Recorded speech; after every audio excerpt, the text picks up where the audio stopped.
મારા દૂરના મંજુ કાકી મને રોજ સંડાસમાં બોલાવતા હતા અને તેની પાછળના ભાગે સાબુ લગાવવાનું કહેતા અને જ્યારે હું તેને સાબુ લગાવતો ત્યારે મારી અંદર ગલી ગલી થવા લાગતી હતી। મને સમજાતું ન હતું કે મારી અંદર આ શું થાય છે।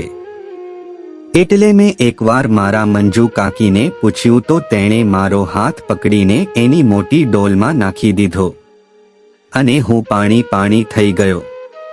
મિત્રો, મારું નામ વિશાલ છે।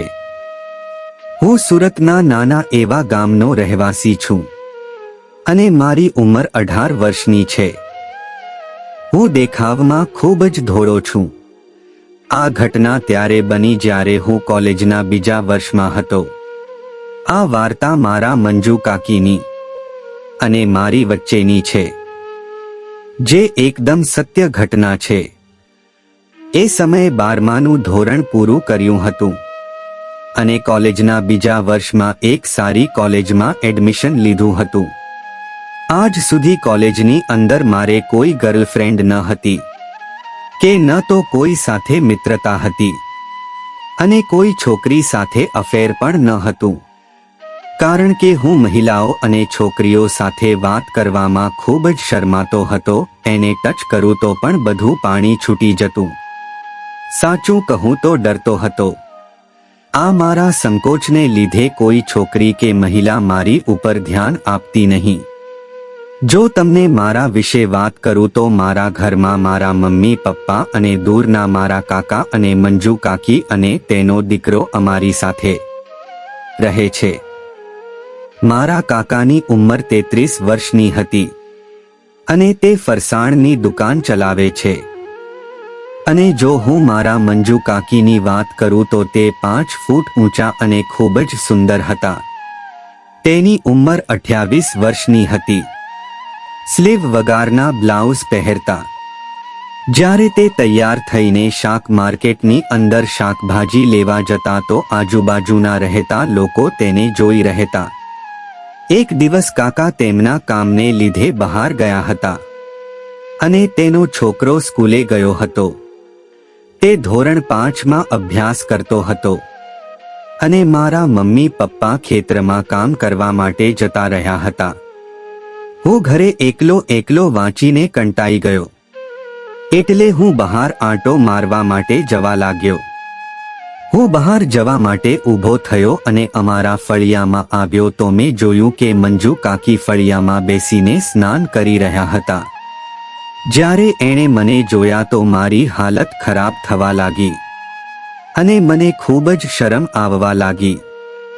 હું 5 મિનિટ સુધી તેને જોતો જ રહ્યો। પછી મેં વિચાર્યું કે જો મારા મંજુ કાકી મને જોઈ જશે અને મારા મમ્મીને ફરિયાદ કરશે તો મારા મમ્મી મને ખૂબ જ ઠપકો આપશે। એટલે હું ફરી મારા રૂમમાં આવ્યો અને બારીમાં બેસીને આજુબાજુ જોવા લાગ્યો। હવે હું રોજ તે જોઈ રહ્યો હતો। મારા મંજુ કાકી જ્યારે સ્નાન કરતા ત્યારે ખૂબ જ મીઠા મીઠા ગીત પણ ગાતા હતા।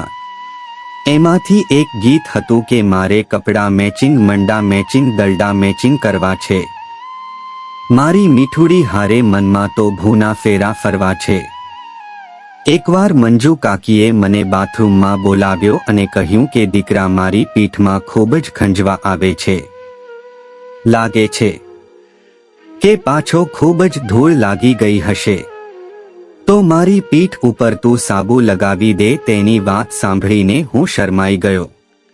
હું અંદર જતો રહ્યો અને તેની પીઠ ઉપર સાબુ લગાવવા લાગ્યો।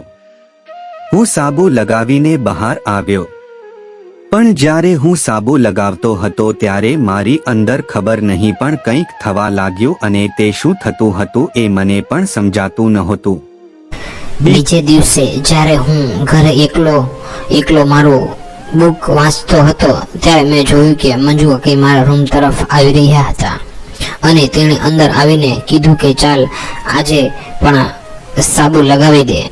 પછી આવું થોડા દિવસ આમ જ ચાલતું રહ્યું, પરંતુ એક દિવસ મેં મંજુ કાકીને પૂછ્યું કે જ્યારે હું સાબુ લગાડું છું ત્યારે મારી અંદર કંઈક કરંટ આવે છે।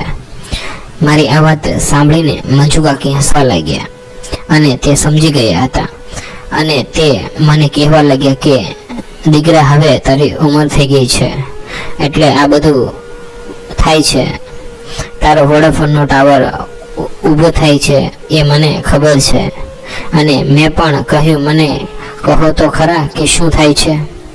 તો તેણે કહ્યું કે કાલે સવારે ઘરે કોઈ ના હોય ત્યારે મારા રૂમમાં આવજે, હું તને બધું સમજાવી દઈશ અને માંડીને વાત કરીશ અને તને નવી નવી વસ્તુ દેખાડીશ. બીજા દિવસે સવાર થતાં જ હું તેના રૂમમાં ગયો. મંજુ કાકીએ મને રૂમમાં એનો કબાટ ઊંચો કરી કાળી બિલાડી બતાવી. બિલાડીને કાળા કાળા વાળ હતા. એ જોઈ મારો વોડાફોનનો ટાવર ઊભો થઈ ગયો. પછી મંજુ કાકીએ મને કહ્યું કે તે જે કાળો કાળો ઉંદર પાળ્યો છે તે પાંજરામાંથી બહાર કાઢ અને આ બિલાડીને જમવાનું છે એટલે એને જમાડવાનું શરૂ કર. મારો ઉંદર હજી નવો નવો હતો, એણે કંઈ પણ ખાવાની આદત ન હતી.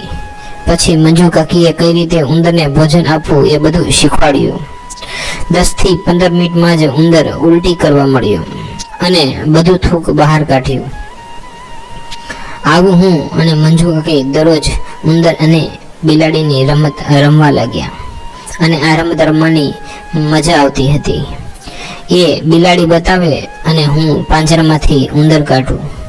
આ રમત અમે સતત 2 મહિના સુધી રમ્યા. પછી એક સમય એવો આવ્યો કે મંજુ કાકી અને કાકાએ પોતાના વતન જવાની ફરજ પડી અને એ અમારું ઘર છોડી અને જતા રહ્યા. પછી મારે આ રમતને બંધ કરવી પડી. જ્યારે હું મંજુ કાકીને ઘરે 2 મહિના પછી ક્યારેક ક્યારેક જતો ત્યારે આ રમત હું ફરીવાર રમતો હતો, કારણ કે મારા કાકાને આ રમત રમવામાં કોઈ રસ ન હતો, કારણ કે એની ઉંમર પણ થઈ ગઈ હતી. એટલે મંજુ કાકી આ રમત જ્યારે જ્યારે એના ઘરે હું જતો ત્યારે મારી સાથે રમત રમતા હતા. વાર્તામાં આવેલા નામપાત્ર અને ઘટના ફક્ત કાલ્પનિક છે, એનો કોઈ આ વાસ્તવિક જીવન સાથે સંબંધ નથી. વિડીયો તમને ગમ્યો હોય તો વિડીયોને લાઈક કરવાનું ભૂલતા નહીં.